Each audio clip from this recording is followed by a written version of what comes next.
Google pays thousands of real people to sit and grade your website, and it hands them a 182-page rulebook that spells out exactly what they're looking for. And that rulebook is public-ish, but almost nobody has read it. Now I have, all of it, more than once. You're learning from someone that runs a team of 120 AI search specialists around Australia, the UK, and the US. And we've tested what is in there across hundreds of different businesses. Because here's what jumps out when you actually read it. The 3 things that Google rewards the most are the exact 3 things that a wall of AI content can never fake. And I validated it against 1.2 million AI sessions across 600 businesses to see which content formats are actually earning that traffic in 2026. I've got a free Claude skill in the description that you can use to grade any page against these 3 secrets, so you can see what you're missing and go and fix it. Let's dive into it. So why does this document even exist? In Google's own words,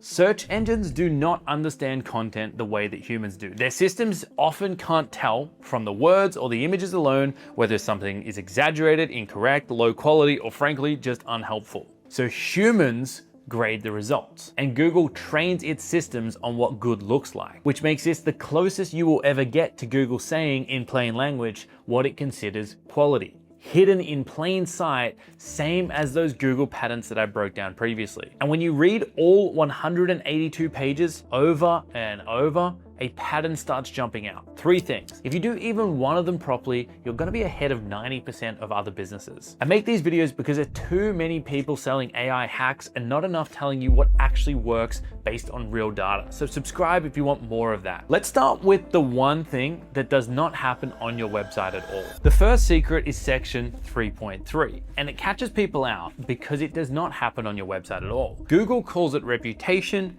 I call it Offsite. The rulebook tells raters to research you using independent sources away from your own site. And it's super blunt about why. The quote is, "Be skeptical of claims that websites make about themselves." It also says that reputation research is required for every page quality rating task. Not just encouraged, required. And it's not vague about how. The document literally hands raters the search commands to run, and it uses IBM as the worked example. The first one is IBM space minus semicolon IBM.com.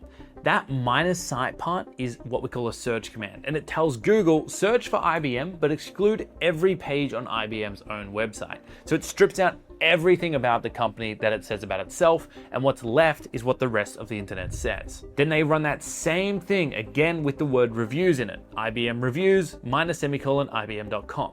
Now, if you swap IBM for your business, you say you're a plumber called Smith Plumbing, you might type Smith Plumbing space minus semicolon your own domain, and then again with the word reviews. Whatever comes back is your reputation with your own marketing stripped out. And this is the page that a Google rater is looking at when they decide whether you can be trusted. It's uncomfortable because most owners have never seen themselves this way. But on reviews, it's even sharper than most people realize, because raters are told to read the reviews because the content of the reviews matter, not just the number or the star rating. That means that your 4.8 average is not the only signal of trust. What people wrote is more impactful. And there's one honest caveat, because this is where a lot of local businesses panic. The rulebook says that small businesses may have little or no reputation information, and that this is not indicative of high or low quality. So you're not punished for being a small business or not having reputation yet. So what's the action here? I want you to run those 2 searches on your own business after you watch this to check your offsite mentions. Then pick one thing that you want to be known for. Like, earn a single genuine mention for it this month. It could be a better 5-star Google review that details their experience. It could be a quote in a news article. Could be one piece of original data that you've produced and published. An awesome way to do this is through digital PR, and I've got a whole video on that you can watch here. And again, I've built a free Claude skill that runs all 3 of these checks on your own page, so you can use the real criteria from the document. You can grab that and keep watching. Now that you know your reputation is decided off your website, the second secret is the opposite. And it's the one thing on your site that Google's own graders are told to go and physically use. Secret 2 is uniqueness, and it's from section 3.2. Google judges content on 4 things: your effort, your originality, your talent or skill, and your accuracy. I group all this up into uniqueness to understand what you need to have. Originality is the extent to which the content offers unique, original content that is not available on other websites. Then the line that people skip. If other websites have similar content, consider whether the page is the original source. So Google is not just asking, is it this different? It's asking, are you the source of this information? And on effort, the line almost nobody properly reads. Effort may go into designing page functionality or building systems that power a web page. So effort is building something that does a job instead of just more words. But here's the part that really made me sit up in my gamer chair. Google instructs the reader, word for word, to read the article, watch the video, examine the pictures, use the calculator, or even play the online game. And on a product page, to put at least one product in the cart to make sure that the shopping cart is functioning. Google is paying a human to sit there and use your page. In Google's own rulebook, functionality is part of the content. So let's put that next to our own data. We measured 1.2 million AI referral sessions across more than 600 businesses and worked out which formats earn the most traffic relative to how much of those exist. And tools, templates, and calculators came first, with 7.5 times their share. Comparison pages, on the other hand, the thing that every SEO bro is telling you to build, came fifth. And statistic pages, which everyone assumes get cited the most, came dead last. So let's look at what happened.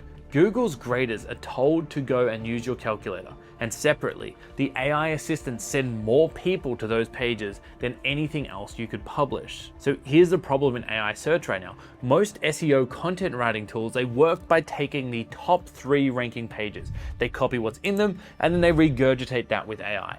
And that's the slop infecting Google's index, and it's what they're battling right now. So how do you actually get uniqueness when everyone has the same AI writing the same sentences? You get it by having the one input a model does not, your first-hand experience, which is exactly what the rulebook looks for.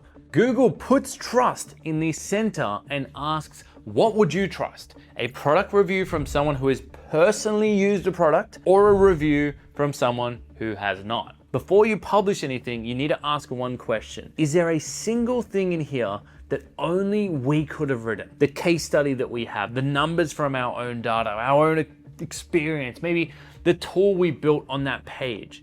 If not, you've just written what everyone else already has, and you need to make it unique. The Claude skill in the description will help you find opportunities to add uniqueness. This is also called information gain, and that's what turns up in Google's patterns. So give it a whirl. It's a real measured thing. The last secret is the one that nobody in the industry has properly gone through. Google has an actual scale for whether your page answers the question, and most content never gets near the top of it. The third secret is relevance, and it's a whole separate part of the rulebook. Part 3, the needs met scale. And in their words, the needs met tasks ask you to focus on user needs and think about how helpful or how satisfying the result is for the users, so that you can have a beautiful, trustworthy, high effort page and still fail here because it does not answer what the person asked. There's a literal 5-point slider that the reader drags. Fully meets, highly meets, moderately meets, slightly meets, and fails to meet.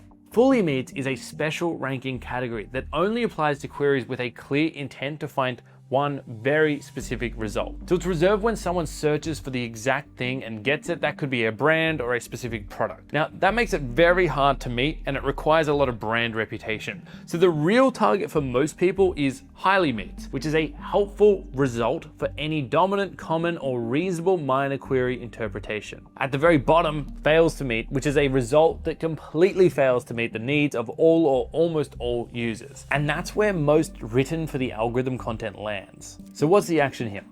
You should take your most important page, write down the actual question that someone types in before they land on it, then read the page as that person and put yourself on that slider. If it's not at least highly meets, start again and dig deeper. If you're stumped on this, the Claude skill can help you speed up the process and tell you whether you meet what users expect. So those are the 3 straight out of the rulebook that Google hands its own graders. You've got Offsite, your reputation, which is decided away from your website, so make sure you go and get talked about. Your uniqueness, which is about building the thing that only you can build, because Google's graders are told to go and use it and work with it. Then relevance. Are you actually answering the question that the person's typing? Offsite, uniqueness, relevance. There are two paths in front of you right now. One is fast and crowded, which is pumping out more AI content to blend into the wave of already shit content out there that Google will never rank. And the other is slower, but almost empty, which is getting talked about,